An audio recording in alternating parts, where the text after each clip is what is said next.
देतो या गोष्टीची की या भारतामध्ये बौद्ध धर्म होता, बौद्ध धर्मीय राजांनी या देशामध्ये बौद्ध धर्माला राजाश्रय दिला होता, बौद्ध धर्माचा प्रचार प्रसार केला होता, बौद्ध धर्माच्या खुणा आजही या देशामध्ये कायम आहेत, ज्याला ते नष्ट करणं अद्यापही काही लोकांना जमलेलं नाही. अफगाणिस्तानचं आपण उदाहरण घेतो. अफगाणिस्तान मध्ये तालिबान्यांचं राज्य आलं 7-10 वर्षापूर्वी. त्यांनी त्या डोंगरामध्ये मोठ्या लांब लचक अशा 2 मूर्त्या कोरलेल्या होत्या. त्यांना दगड मारून किंवा असं काही पाडून त्यांना ते मूर्त्या फोडता आलेल्या नाहीत. तेव्हा त्यांना त्या ठिकाणी डायनामाइट लावावं लागलं. डायनामाइटचा स्फोट केल्यानंतर देखील त्या मूर्तीचे फक्त पायाचा काही भाग आणि तुकडे उडाले होते. म्हणजे बघा, त्या डोंगराचा जो दगड आहे तो इतका मजबूत आहे की त्याला काही केलं तो दगड हालत नाही, फुटत नाही. आणि म्हणून बौद्ध धर्माच्या खुणा, बौद्ध धर्माचं अस्तित्व, बौद्ध धर्माची संस्कृती या भारत भूमीमध्ये सर्वत्र आजही जिवंत आहे आणि तिचे पुरावे आपल्याला पाहायला मिळतात. बाबासाहेब आंबेडकरांनी भारतीय संविधान जे निर्माण केलं, बाबासाहेबांनी भारतीय संविधानामध्ये कुठेही बौद्ध धर्माचा उल्लेख केलेला आढळत नाही.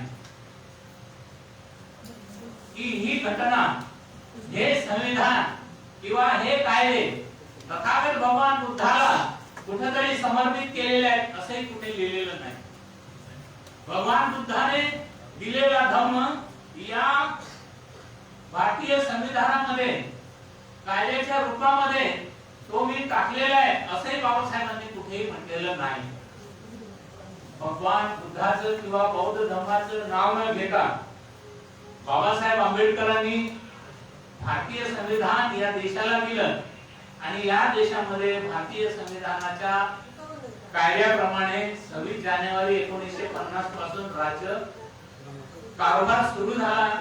हे म्हणायला काहीच हरकत नाही. आता प्रश्न राहतो की बुद्धाचं नाव घेतलेलं नाही, कुठेही लिहिलेलं नाही, बुद्धाचा फोटो नाही. विरोधक आजही बोंबाबोंब करतायत. हे भारतीय घटना, भारतीय राज्य घटना ही बदलली पाहिजे. त्याचं कारण काय? तर आम्ही ज्या देवांना मानतो त्या देवांचं साधं नाव सुद्धा या भारतीय राज्य घटनेमध्ये नाही. त्या देवांचा कुठे फोटो नाही. आमचे ते आदर्श आहेत.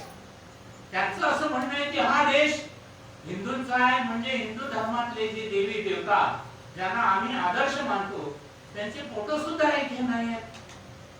आता या देशामध्ये मुसलमान देखील राहतात, हिंदू तर राहतातच, परंतु मुसलमान देखील राहतात, ख्रिश्चन देखील राहतात. परंतु ख्रिश्चनांचं किंवा मुसलमानांचं काय म्हणणं नाही भारतीय संविधानाबद्दल. परंतु जे मेजॉरिटीने हिंदू लोक राहतात, खरं पाहिलं तर हिंदूंनीच बौद्धांची विहार पाडली, तिथं मंदिरं बनवली. अयोध्येचं राम मंदिराचं उदाहरण पाहिलं तर आपल्याला सरळ आणि स्पष्ट दिसतंय की अयोध्येचं हे म्हणजे रामाचं मंदिर नसून ती जमीन खोदल्यानंतर ती बाबरी मशीद नव्हती, तर बावरी नावाचे बौद्ध भिक्खू होते आणि तिथे खाली जमिनीच्या खाली जे गाडलं गेलेलं आहे ते बुद्ध विहार होतं. बुद्धाच्या अनेक मूर्ती त्या ठिकाणी उत्खननामध्ये सापडलेल्या आहेत. दिवसा ढवळ्या इथल्या राज्यकर्त्यांनी सर्व लोकांच्या डोळ्यामध्ये धूळ फेकली. इकडे कोरोनामुळे लॉकडाऊन आणि तुम्ही आम्ही सगळे घरात आणि राम मंदिर बनवायला मात्र सरकारी यंत्रणा सगळी तिकडे. अशा प्रकारे आपल्या बौद्ध धर्माच्या ज्या काही खुणा आहेत त्या नष्ट करून मंदिरं निर्माण झालेली आहेत, अतिक्रमण झाले, आक्रमण झाले, हे सगळं मान्य आहे. परंतु बौद्ध धर्माला आज राजाश्रय नाही आहे, बौद्ध राजे नाहीत आणि बौद्धांचे प्रतिनिधी पार्लमेंट मध्ये नाहीत किंवा तुमच्या विधानसभेमध्ये नाहीत. आणि त्यामुळे कायदा जरी बाबासाहेब आंबेडकरांनी लिहिलेला असला तरी ही घटना बहाल करत असताना बाबासाहेब म्हणाले होते की हे भारतीय संविधान, ही भारतीय राज्य घटना मी कितीही चांगली लिहिलेली असली तरी सुद्धा राज्य चालवणारे जे राज्यकर्ते आहेत ते जर नालायक असतील तर ही भारतीय राज्य घटना काहीच कामाची उपयोगाची ठरणार नाही.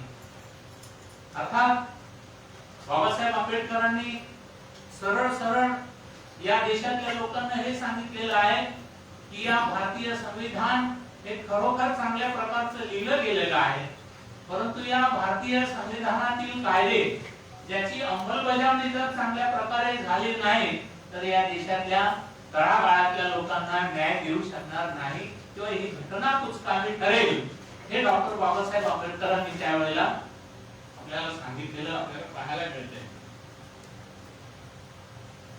या भारतीय संविधानामध्ये डॉक्टर बाबासाहेब आंबेडकरांनी नेमकं भारत बौद्धमय, भारताला बौद्धमय करत असताना आपण तथागत भगवान बुद्धाच्या धर्माची काही वैशिष्ट्ये आपण पाहूया. आम्ही आमच्या समाजाचा इतिहास पाहिला तर आम्हाला शिक्षणापासून दूर ठेवलं तर म्हणजे शिक्षणाचा अधिकार नव्हता, गावामध्ये राहण्याचा अधिकार नव्हता. का नव्हता? तर आम्ही मागासवर्गीय, आम्ही मागासलेल्या जातीचे. आणि खरं पाहिलं तर तुम्ही माणसं असून देखील माणसासारखी वागणूक दिली जात नव्हती. गावातल्या पाणवठ्यावर पाणी पिणे नाही, पाणी नेणे नाही, पाण्याच्या जवळ सुद्धा जाणे नाही. मग देव देवतांच्या मंदिराचं काय? मंदिरामध्ये सुद्धा जाण्यास मनाई होती, मंदिर प्रवेश नव्हता. आता आपण सगळेजण जाणकार आहात, मंदिर प्रवेश का नाही? 13 ऑक्टोबर 1935 ला परमपूज्य बोधिसत्व डॉक्टर बाबासाहेब आंबेडकरांनी एक महारांची परिषद एवढा मुक्कामी बोलवली आणि त्या परिषदेमध्ये लोकांना विचारलं की तुम्ही हिंदू आहात का? लोक म्हणाले हो, आम्ही हिंदू आहोत. मग तुम्ही गावामध्ये तुम्हाला का राहू देत नाही, गावाच्या बाहेर का ठेवतात, वेशीच्या बाहेर? म्हणजे आता तुम्ही हिंदू नाही. बरं ठीक आहे, तुम्हाला देव देवतांच्या मंदिरात जाऊ देतात का? म्हणजे नाही जाऊ देत. गेले तर काय करतात, पूजा करतात का तुमची? नाही, लाका बुक्क्यांनी मारतात, लाटा काठ्यांनी दगड मारतात, डोके फुटतात, रक्त निघतंय, सांडतंय. मग पुढे काय करतात? ते हाकलून देतात तिथून आणि सांगतात पुन्हा या मंदिरामध्ये पाय ठेवायचा नाही. पाय ठेवला तर या वेळेला जिवंत जात आहे, पुन्हा आला तर तुमची म्हणजे प्रेतच काढलं जाईल इथून. अशा पद्धतीचा दम त्या ठिकाणी दिला जातो. म्हणजे आम्ही पूर्वाश्रमीच्या धर्माच्या नावाने, खरं तर आम्ही त्या धर्माचे नव्हतो, परंतु आमचा गैरसमज होता. कारण आमचे बाप दादे शाळेतच गेलेले नाही, शिक्षणच नाही, बुद्धीचा विकासच झाला नाही, काही कळतच नव्हतं. सांगितल्या कामाचं आणि दिल्या भाकरी. त्यांनी सांगितलं की जा शेण काढा, शेण काढायचं. त्यांनी सांगितलं जा शेतात काम करा, काम करायचं. त्यांनी सांगितलं लाकूड फोडून द्या, लाकूड फोडून द्यायचे. म्हणजे आम्हाला स्वतःला बोलण्याचा अधिकार नव्हता, जेवण्याचा खाण्याचा अधिकार नव्हता, शिक्षणाचा अधिकार नव्हता. ही आमची पार्श्वभूमी, ऐतिहासिक पार्श्वभूमी. भारत देशामध्ये इंग्रज आले, 150 वर्ष राज्य केलं. त्या अगोदर 600 वर्ष मोगल आणि मुसलमानांनी राज्य केलं. एवढ्या 750 वर्षांमध्ये आम्ही आमची ओळखच विसरून गेलो की आमचे दादा परदादा या देशामध्ये बौद्ध होते आणि आम्ही बौद्ध असल्याच्या खुणा आम्हाला माहिती नाही. आजही आमचे लोक जे बौद्ध झालेले आहेत ना, त्यांच्या घरी चोरून लपून देवी देवतांच्या मूर्त्या फोटो आहेत. आमच्या घरातले लोक आजही देवी देवतांच्या नावाने उपवास तापस करतात. भारत बौद्धमय झाला हो, बाबासाहेबांनी भारत बौद्धमय केला, हे आपण आता हळूहळू पटवून घेऊ. परंतु आमचे लोक बौद्ध झालेले हे खरं. आमच्या लोकांना बौद्ध बनवण्यासाठी आदरणीय महाउपासिका मीराताई आंबेडकर यांनी संस्थेच्या माध्यमातून 24 प्रकारची प्रशिक्षण शिबिर दिली. महिलांसाठी 10 दिवसाचं उपासिका शिबिर दिलं. रोज 2 तास 2 पिरियड 2 विषय तुम्हाला शिकवले जातील की तुमच्यामधली अंधश्रद्धा कशी नाहीशी व्हावी. तुम्ही धर्मांतरित बौद्ध झाल्यानंतर तुमच्या घरामध्ये बौद्ध धर्म कसा येईल, तुम्ही बौद्ध धर्माची तत्व कशी पाळाल, तुमची बौद्धांची संस्कृती कशी तुम्हाला माहित होईल, बौद्धांचे सण आणि मंगल दिन काय आहेत, बौद्धांनी अंधश्रद्धा तिचं पालन करू नये, कुठल्याही देवी देवतेचा उपवास तापास करू नये, हे शिकवण्यासाठी 10 दिवसाचं उपासिका शिबिर आहे. अनेक भगिनी आमच्या उपवासाला बसतात. पण नवरात्रीचे 9 दिवस आले की 9 दिवस बाई उपवास धरल्याशिवाय राहत नाही. म्हणजे आमची जी गुलामीची जी मानसिकता आहे ती मानसिकता अद्याप नष्ट झालेली नाही आणि ती नष्ट करण्यासाठी भारतीय बौद्ध महासभेच्या सर्व महिला पदाधिकाऱ्यांनी आता वस्त्यांमध्ये जाऊन महिलांना एकत्रित बसवलं पाहिजे आणि त्यांना बौद्ध संस्कृती त्यांना शिकवण्याचा प्रयत्न केला पाहिजे. बघा ना, डॉक्टर बाबासाहेब आंबेडकरांनी सर्वप्रथम या भारतीय राज्यघटनेमध्ये कलम 13 लिहिलं आणि या कलम 13 अन्वये भारतामध्ये जी अस्पृश्यता होती, भारतातली अस्पृश्यता, जातीयता, वर्णभेद, वर्णवर्चस्व एका कलमाने कायमस्वरूपी हटवून टाकलं. कलम 13 अन्वये बाबासाहेबांनी म्हटलंय की यापुढे या देशामध्ये जातीयता, जातीच्या नावाखाली विषमता पाळणे हा कायद्यानं गुन्हा असेल आणि जो हा गुन्हा करेल त्याला 6 महिने जेलमध्ये घातलं. मग सांगा, आता जेलमध्ये जायचं असेल तर कोणी कोणाच्या जातीच्या नावाने शिवी देईल का? आता नाही. म्हणजे बाबासाहेब आंबेडकरांच्या भारतीय राज्यघटनेने सर्वात प्रथम काय केलं तर पहिला कायदा करून टाकला. कलम नंबर 13 प्रमाणे या देशामध्ये अस्पृश्यता, छुआछूत ही कायमस्वरूपी नष्ट करून टाकलेली आपल्याला पाहायला मिळते. बौद्ध धर्मामध्ये समानता आहे, स्त्री पुरुष समानता, आणि बौद्ध धर्मामध्ये कोणतीही जात पोटजात अस्तित्वात नाही. हे आपण सगळ्यांनी लक्षात घेतलं पाहिजे. मग भारत बौद्धमय करण्यासाठी सर्वात प्रथम डॉक्टर बाबासाहेब आंबेडकरांनी काय केलं? अस्पृश्यता कायमची नष्ट करून टाकली की जेणेकरून या देशामध्ये कोणी कोणाला कोणाच्या जातीवरून शिवीगाळ करणार नाही आणि जो जातीयता, अस्पृश्यता पालन करेल किंवा पाळेल त्याला कायद्यानुसार शिक्षा केली जाईल. त्याला म्हणतात कलम 13. आता ह्या कलम 14, 15, 16, 17 आणि 18 या 5 कलमांच्या माध्यमातून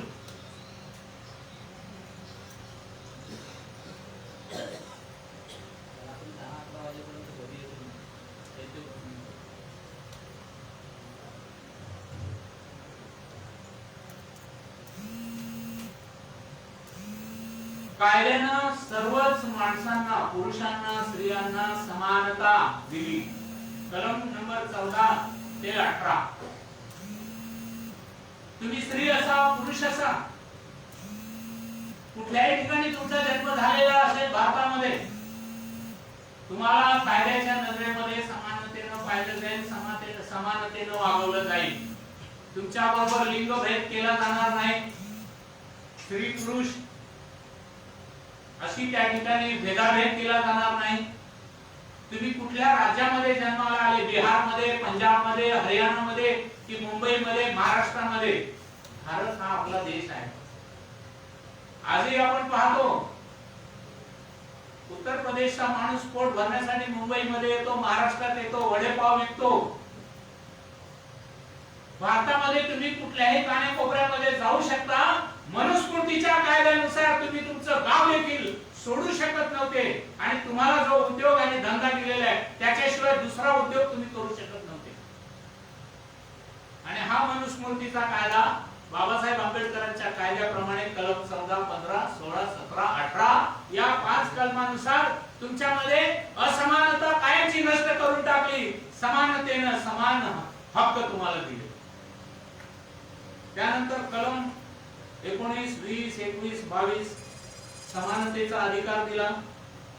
कलम 25, 26, 27, 28 या कलमाप्रमाणे प्रत्येकाला धार्मिक स्वातंत्र्य दिलं. तुमच्यावर जोर जबरदस्ती करून तुम्हाला म्हणणार नाही की चल तलवार देख, तलवार मुसलमान होता है कि नहीं बोल, नहीं तो मार डालूंगा. तलवारीच्या जोरावर अनेक मुसलमानांनी किंवा मोगलांनी इथल्या देशातल्या लोकांना गरिबीमुळे, दारिद्र्यामुळे, खायला अन्न मिळत नाही म्हणून अशा लोकांना तलवारीच्या टोकानं धमकावलं आणि त्यांना मुसलमान व्हायला सांगितलं. बाबासाहेबांच्या या काय कलमांमुळे आज देशामध्ये कोणीही कोणाचं जोर जबरदस्तीनं धर्मांतरण करू शकत नाही. धार्मिक स्वातंत्र्य तुम्हाला दिलं. तुम्ही एक मोठं शहर आहे, 50,000 लोक हिंदू राहतात, त्या ठिकाणी तुमचे फक्त 100 लोक बौद्ध असतील तरी सुद्धा हे 50,000 लोक तुमच्यावर जोर जबरदस्ती करू शकणार नाहीत. तुम्हाला बौद्ध म्हणून तुमचे सण साजरे करणे, तुमच्या सभा मिटिंगा घेणे, यासाठी तुम्हाला धार्मिक स्वातंत्र्य या कलमांमुळे डॉक्टर बाबासाहेब आंबेडकरांनी दिलं. म्हणजे बुद्धाचं नाव घेतलं नाही कुठे, पण तुम्हाला या कलमांच्या आधारे धार्मिक स्वातंत्र्य दिलं की तुम्ही यापुढे कोणी तुम्हाला अडवू शकणार नाही, जोर जबरदस्ती करू शकणार नाही की तुम्ही महिलांनो तुम्ही मंदिरात आलं पाहिजे, मंगळवारी हळदी कुंकवाचा कार्यक्रम आहे आणि तुम्ही नाही आलात तर तुम्हाला आम्ही समाजामधून काढून टाकू, अशा कोणाच्याही धमक्यांना तुम्ही बळी पडण्याची गरज नाही. हे स्वातंत्र्य तुम्हाला बाबासाहेब आंबेडकरांच्या संविधानामध्ये दिलं गेलेलं आहे. आणि म्हणून कलम क्रमांक 25 ते 28 तुम्हाला मूलभूत अधिकार देऊन, तुम्हाला हे मूलभूत अधिकार म्हणजे काय, फंडामेंटल राईट्स, धार्मिक स्वातंत्र्य तुम्हाला दिलेलं आहे. तुम्हाला शिक्षणाचे अधिकार दिलेले आहेत. म्हणजे मनुस्मृतीच्या कायद्यानुसार तुम्ही भारत स्वतंत्र होण्यापूर्वी तुम्हाला शिक्षणाचा अधिकार नव्हता. आपण बाबासाहेबांचं चरित्र वाचले ना. बाबासाहेब ज्या वेळेला लहान होते त्यावेळेला देशामध्ये ब्रिटिशांचं राज्य होतं. बाबासाहेब आंबेडकरांना शाळेमध्ये जात असताना वर्गामध्ये बाबासाहेब आंबेडकर बसू शकत होते का? नाही. वर्गाच्या बाहेर बसत होते. स्वतःच गोंपाट किंवा बसण्यासाठी स्वतः घेऊन जात असत. वर्गाच्या बाहेर बसण्यासाठी स्वतःच बसण्याचं अंथरण्याचं सामान घेऊन जात असत. आता त्यावेळेला कायदाच नव्हता ना. आता तुमच्या पैकी कोणी असं वर्गाच्या बाहेर बसून शिकतोय का?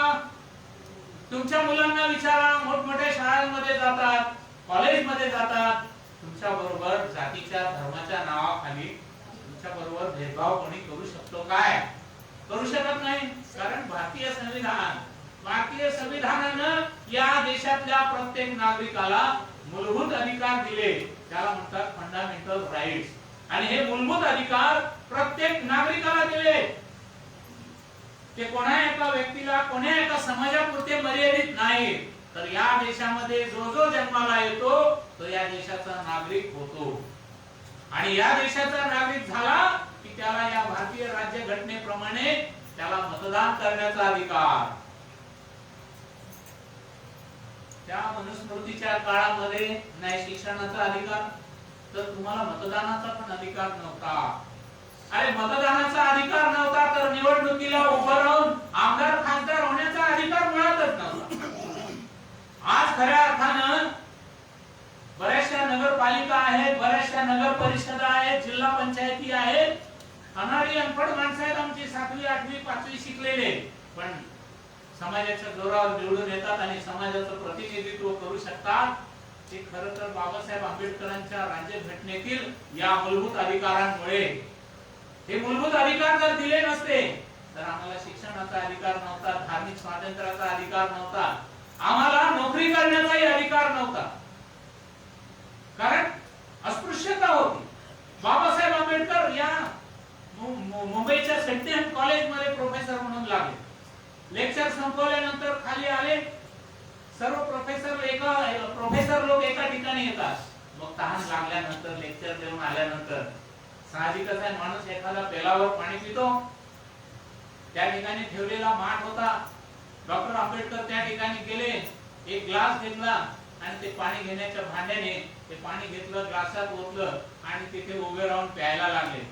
पाणी प्यायला लागल्याबरोबर इतर प्रोफेसर येऊन त्यांनी रिंगण केलं आणि समोर उभे राहिले आणि काय म्हणाले डॉक्टर बाबासाहेब आंबेडकरांना, doctor Ambedkar, this water is not for you. Doctor आंबेडकरांना म्हणाले, डॉक्टर आंबेडकर, हे पाणी तुमच्यासाठी नाहीये आणि हे तुम्ही पिऊ शकत नाही. डॉक्टर बाबासाहेब आंबेडकर तेवढ्याच जोराने त्या लोकांना त्यांनी प्रत्युत्तर दिलं, no, this water is also for me and I will drink this water only.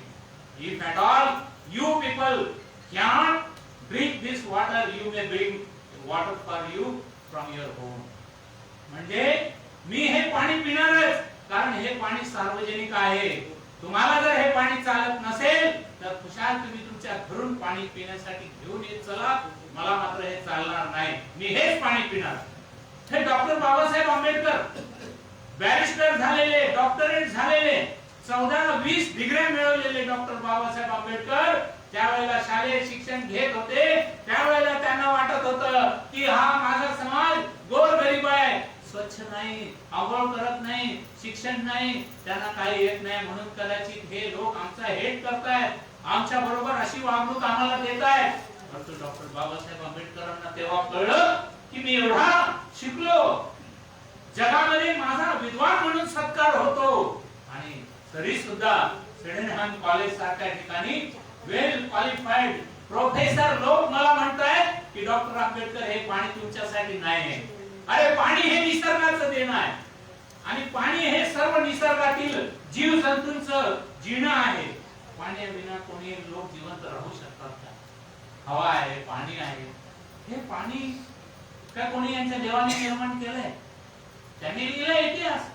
परंतु डॉक्टर बाबासाहेब आंबेडकरांना पावलोपावली हा जो जातीयवादाचा चटका लागलेला आहे, त्या अनुभवातून डॉक्टर बाबासाहेब आंबेडकरांनी ठरवलं की एक एक कायदा या भारतीय राज्यघटनेमध्ये लिहायचा, जो या देशातल्या प्रत्येक नागरिकाला त्याची जात आणि धर्म त्याच्या घरामध्ये ठेवून सार्वजनिक क्षेत्रामध्ये येत असताना आम्ही तुम्ही सर्व एक समान दिसलो पाहिजे.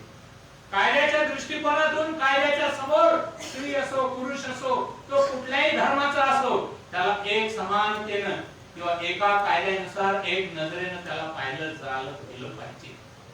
तुम्हाला माहित असेल कायद्याची समानता, कायदा लिहिलेला आहे. तुम्हाला आठवत असेल एकेकाळी ज्या बाळासाहेब ठाकरेंच्या नावाचा दरारा या मुंबईमध्ये होता, कायद्याचं उल्लंघन केलं म्हणून भारताच्या न्याय व्यवस्थेनं त्यांना 5 वर्षासाठी मतदानातून निलंबित केलं, आणि त्यांना पोलिसांनी पकडून FIR करून त्यांना काही तासासाठी का होईना पण जेलमध्ये नेलं. बाळासाहेब ठाकरेच्या नावाचा त्यावेळेला मुंबईमध्ये दरारा होता. पण हा विजय डॉक्टर बाबासाहेब आंबेडकरांच्या कायद्याचा आहे, बाबासाहेब आंबेडकरांनी लिहिलेल्या संविधानाचा आहे की तुम्ही गुन्हा केला, या कायद्यानुसार तुम्हाला शासन झालं पाहिजे, तुम्हाला पोलिसांनी पकडलं पाहिजे, तुमच्यावर कायदेशीररित्या केस दाखल झाली पाहिजे, तुम्हाला कोर्टात हजर केलं पाहिजे. हा विजय आहे डॉक्टर बाबासाहेब आंबेडकरांच्या लिखाणाचा, त्यांच्या भारतीय संविधानाचा. मनुस्मृतीप्रमाणे ब्राह्मणाच्या हातून कुठलाही गुन्हा घडला तरी त्या ब्राह्मणाला कोणत्याही प्रकारची शिक्षेची तरतूदच नाही. शिक्षा कोणाला? अस्पृश्यांना, जे मागास जातीचे आहेत त्यांना मात्र शिक्षा, बाकीच्या लोकांना थोड्याफार शिक्षा, पण ब्राह्मणाला मात्र शिक्षा नाही. ही जी असमानता त्या हिंदू धर्मामध्ये मनुस्मृतीच्या कायद्यामध्ये होती, ती डॉक्टर बाबासाहेब आंबेडकरांनी या भारतीय राज्यघटनेच्या माध्यमातून समानता आणली, असमानता नष्ट करून टाकली. कोणी कुठल्याही धर्मामध्ये जन्माने कोणी काही असेल, परंतु कायद्याच्या समोर तो मात्र एक समान नजरेनं पाहिला जाईल. गुन्हेगार आहे त्याला गुन्हेगार म्हणून गुन्हेगाराच्या पिंजऱ्यामध्ये उभं करा. आपण पुढे जाऊया. कलम 29 आणि 30 प्रमाणे आपल्याला सांस्कृतिक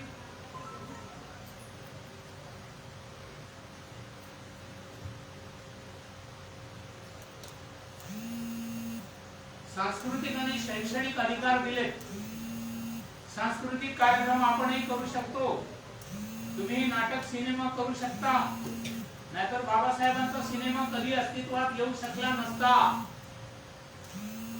तुमच्या आमच्या समाजातले लोक आज नाटक कलावंत म्हणून पुढे येतात, सांस्कृतिक कार्यक्रम करू शकतात.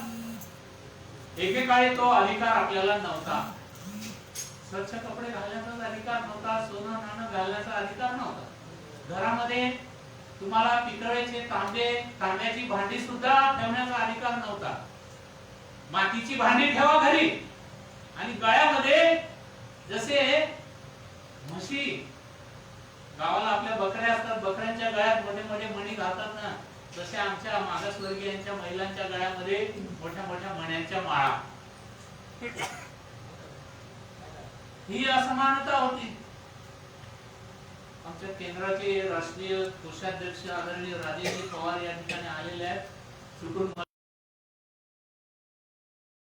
पेपर मध्ये वाचता की भारतीय राज्यघटनेला काही कलमांना बदलून त्या ठिकाणी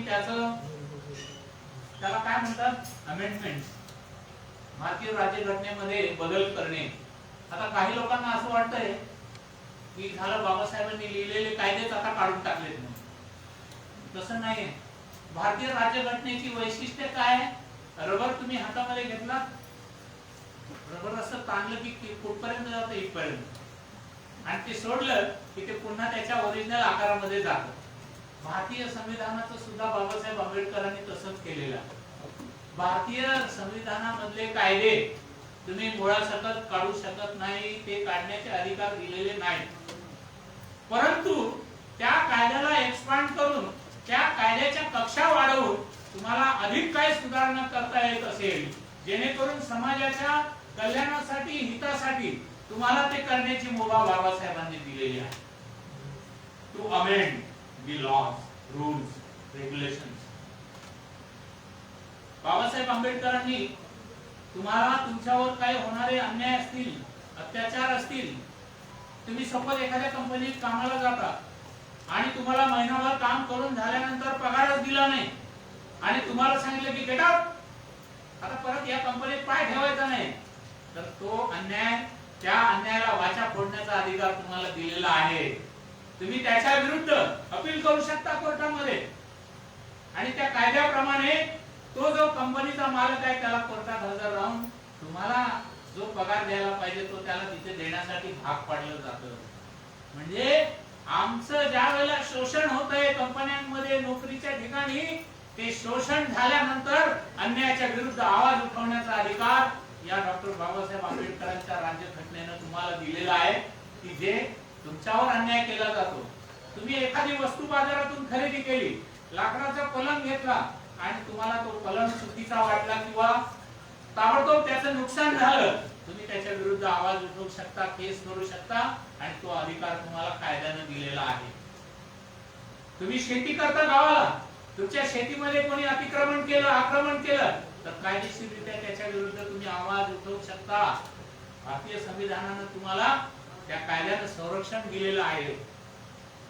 तुमच्यावर होणाऱ्या अन्यायाच्या विरुद्ध तुम्ही आवाज उठवू शकता. अशा पद्धतीनं डॉक्टर बाबासाहेब आंबेडकरांनी कलम क्रमांक 23 आणि 24 प्रमाणे तुम्हाला तुमच्या वर होणाऱ्या अन्यायाविरुद्ध आवाज उठवण्याचं स्वातंत्र्य तुम्हाला दिलेलं आहे. आपण आता भारताचं संविधान लिहित असताना भारताच्या सुरुवातीलाच प्रास्ताविका ज्याला म्हणतात, इंट्रोडक्टरी चॅप्टर, भारतीय संविधान नेमकं काय आहे त्याची समरी ही प्रास्ताविकेमध्ये दिलेली आहे. म्हणजे भारतीय संविधानामध्ये नेमकं काय काय आहे याचं स्वरूप थोडक्या आकारामध्ये जर तुम्हाला पाहायचं असेल तर भारतीय संविधानाची प्रास्ताविका आपण वाचली तर त्यामध्ये असं दिसून येईल. साधारणपणे कोणी लोक ग्रंथ लिहितात ना एखादा, तर त्याची प्रस्तावना लिहितात आणि त्या प्रस्तावनेमध्ये लिहितात, माझे माता पिता ज्यांनी मला जन्माला घातलं आणि म्हणून त्यांना मी हा ग्रंथ समर्पित करतोय. परंतु भारतीय संविधान जे आहे, बाबासाहेब आंबेडकरांनी सुरुवातीचंच वाक्य लिहिलं, आम्ही भारताचे लोक. कुठल्याही देवी देवताला न टाकता आम्ही भारताचे लोक. लोकांनी लोकांसाठी, लोकांकडून चालवलेलं राज्य, ज्याला लोकशाही म्हणतात, ज्याला लोकतांत्रिक पद्धती म्हणतात. तुमचा कायदा बनवला जातो लोकांकडून, लोकांच्या साठी पार्लमेंट मध्ये. पार्लिमेंट मध्ये कोण कायदा बनवतो? तुम्ही आम्ही पाठवलेले निवडून गेलेले प्रतिनिधी ते पार्लिमेंट मध्ये बसतात आणि चर्चा करतात तिथे, आणि तेव्हा तो कायदा बनवला जातो भारतीय संविधानाला विश्वासात घेऊन, भारतीय संविधानाची कलम त्या ठिकाणी मांडून. जिथे त्यांना चुकीचं वाटतंय किंवा जिथे त्यांना त्या कायद्याला वाढवायचं आहे आणि लोकांच्या कल्याणाकरता ती स्कीम पुढे न्यायची आहे, तर त्या ठिकाणी प्रास्ताविका जी आहे ती तुम्हाला भारतीय संविधानाचं खरं स्वरूप थोडक्या शब्दामध्ये तुम्ही जर वाचलं तर तुम्हाला लक्षात येईल की भारताची लोकशाही, भारताचं लोकतांत्रिक पद्धतीने चाललेलं राज्य, या ठिकाणी भारताची प्रास्ताविका फार महत्त्वाची आहे. आणि म्हणून मला वाटते गेल्या काही महिन्यांपूर्वी एक आदेश काढला गेला होता की प्रत्येक शाळेमध्ये डॉक्टर बाबासाहेब आंबेडकरांची जयंती साजरी करताना भारतीय राज्यघटनेच्या प्रास्ताविकाचं वाचन केलं जावं. म्हणजे भारताच्या संविधानाची जी प्रस्तावना आहे ती जर सर्व विद्यार्थी, सर्व पालकांनी जर वाचली आणि ती जर लक्षात घेतली तर तुमच्या लक्षात येईल भारतीय संविधानाचं महत्त्व. भारतीय संविधानाला आता आपण थोडक्यामध्ये पाहूया की बाबासाहेब आंबेडकरांनी भारतीय संविधानाच्या माध्यमातून भारत बौद्धमय कसा केला. तुम्ही कधी दिल्लीला गेलात? पार्लिमेंट मध्ये गेलात? पार्लिमेंटच्या जवळ राष्ट्रपती भवन आहे. आता जे आमचे संत सैनिक दलाचे भंडारे साहेब आमच्या संत सैनिक दलाच्या अधिवेशनासाठी जात आहेत दिल्लीला, त्यांना म्हणे वेळ काढा आणि जा राष्ट्रपती भवनला आणि आमच्या मंडळींना दाखवा. राष्ट्रपती भवन मध्ये राष्ट्रपती ज्या हॉल मध्ये बसतात, ज्या हॉल मध्ये मीटिंगा होतात, शपथविधी होतो, त्या हॉलचं नाव काय आहे? अशोका हॉल. कोण आहे हा अशोक? अशोक कोण आहे? अशोक म्हणजे सम्राट अशोक, ज्यानं हा संपूर्ण भारत एकेकाळी बौद्धमय करून टाकला होता. बाबासाहेबांनी काय केलं? इतिहासातला सम्राट अशोक त्या पार्लिमेंटच्या हॉलला नाव देऊन टाकलं सम्राट अशोका हॉल. अशोका हॉल मध्ये जिथे राष्ट्रपती बसतात त्यांच्या त्या सीटच्या खाली लिहिलेलं आहे, कोरलेलं आहे, अत्त दीप भव. काय आहे अत्त दीप भव? ज्या तथागतानं 2565 वर्षापूर्वी सांगितलं की तुम्ही स्वतःचे मार्गदाता व्हा. तुम्हाला कोणी गुरु करण्याची गरज नाही. तुम्ही तुमच्या ज्ञानाच्या प्रकाशामध्ये तुमची वाटचाल करा म्हणजे तुम्हाला मार्ग सापडेल. अत्त दीप भव, स्वतःचे दीपक स्वतः व्हा आणि अंधारातून प्रकाशाकडे जाण्याचा मार्ग अत्त दीप भव म्हणून प्रत्येकाला भगवान बुद्धांना हा संदेश दिला. अत्त दीप भव. राष्ट्रपती जिथे बसतात त्यांच्या मागच्या बाजूला बरोबर तथागत भगवान बुद्धांची उभी मूर्ती तिथे बसवलेली आहे. भगवान बुद्ध म्हणजे कोण? भग म्हणजे नाश करणार, वान म्हणजे तृष्णा, ज्यानं तृष्णेचा नायनाट केला त्याला भगवान म्हणतात. आता ती मंडळी भगवान म्हणजे देव म्हणतात, परंतु तथागत बुद्धाची मूर्ती, तथागत बुद्धाला बाबासाहेब आंबेडकरांनी देव मानलेलं नाही. तथागत बुद्धाला महामानव म्हटलेलं आहे, ज्यानं अख्खं आयुष्य या जगातील मानव समाजाच्या कल्याणासाठी झिजवलं, खर्ची घातलं, म्हणून महामानव तथागत बुद्ध. मग बुद्धाची मूर्ती राष्ट्रपती भवनामध्ये काय करते? तर ती त्या ठिकाणी या सर्व लोकांना सांगते की बुद्धानं सांगितलेला मानवतेचा संदेश आणि शांतीचा संदेश आपण सगळ्यांनी या देशामध्ये पाळला पाहिजे. म्हणून बुद्धाची मूर्ती त्या ठिकाणी आहे. ज्या वेळेला राष्ट्रपती भवनात त्या राष्ट्रपती हॉल मध्ये हे सगळे लोक जातात, तिथे बुद्धाला जाऊन नमन करतात. मग तो तिथे हिंदू असेल, मुस्लिम असेल, ख्रिश्चन असेल तरी सुद्धा तो त्या ठिकाणी गेल्यानंतर तथागत भगवान बुद्धाला नमन केल्याशिवाय पुढे जात नाही. आणि म्हणून ह्या खुणा आहेत, भारत बौद्धमय केल्याच्या खुणा. तुमच्याजवळ रुपया आहे, नाणं आहे, भारताची मुद्रा आहे, याच्यावर सम्राट अशोकाच्या काळामध्ये जो अशोक स्तंभ होता तो तुमच्या रुपयावर आहे, नाण्यावर आहे. हा देश कृषी प्रधान होता, शेती प्रधान होता. 75 ते 80% लोक या देशामध्ये शेती करून आपलं जीवन जगत होते. आता आधुनिकता आलेली आहे, सरकारी कारखाने आले, रेल्वे आले आणि म्हणून शेतकरी मंडळींनी शिक्षण घेतलं आणि त्या शिक्षणाच्या जोरावर नोकऱ्या करायला गेले. म्हणून आमचे शेतकरी बांधव शिकले आणि त्यांनी ती शेती सोडली आणि शहरामध्ये आले. तरी सुद्धा आजही भारत देश 50% किमान शेती प्रधान देश आहे. परंतु तुमचं जे नाणं आहे, रुपया आहे, पैसा आहे, याच्यावर सम्राट अशोकाच्या काळामध्ये जो अशोक स्तंभ, 4 सिंह, हरण हे तुमच्या राजमुद्रेवर तुम्हाला आजही पाहायला सापडतात. आणि हे डॉक्टर बाबासाहेब आंबेडकरांनी भारतीय राज्यघटनेच्या माध्यमातून केलेलं आपल्याला पाहायला मिळतं. बाबासाहेब आंबेडकरांनी राजमुद्रा, अशोक स्तंभ, अशोक चक्र. अशोक चक्र आपल्याला कुठे पाहायला मिळतं? तिरंगा. भारताचा राष्ट्रध्वज ज्याला म्हणतात तो 3 रंगांचा आहे. आम्ही शाळेमध्ये असताना आम्हाला मास्तर शिकवायचे की आपल्या तिरंग्यामध्ये 3 रंग असतात. हे पहिला रंग कुठला? भगवा रंग. भगवा रंग म्हणजे त्यागाचं प्रतीक. भगवा रंग म्हणजे ज्या लोकांनी या देशाच्या स्वातंत्र्यासाठी रक्ताचं बलिदान दिलं, त्यांच्या रक्ताची निशाणी म्हणून तो लाल रंग त्या आमच्या झेंड्यामध्ये टाकला आहे. परंतु हे साफ खोटं आहे. ही दिशाभूल करणारं स्टेटमेंट आहे. खऱ्या अर्थानं ज्या राष्ट्रध्वज समितीने या 21 समित्या बरोबर नेमलेल्या गेलेल्या आहेत, भारतीय संविधान आणि संविधानासाठी ज्या मदत करणाऱ्या ज्या कमिट्या होत्या, 21 कमिट्या होत्या. या 21 कमिट्यापैकी 19 कमिट्यांमध्ये परमपूज्य बोधिसत्व डॉक्टर बाबासाहेब आंबेडकर होते. त्यामध्ये संविधान समिती होती, त्यामध्ये राष्ट्रध्वज समिती होती. आणि त्या राष्ट्रध्वज समितीमध्ये असताना हे 3 रंग ठरवताना हा जो वरचा भगवा रंग आहे, हा भगवा रंग कशाचं प्रतीक आहे? तथागत बुद्धाचं जे शिवर आहे भगवं, हे त्यागाचं प्रतीक आहे.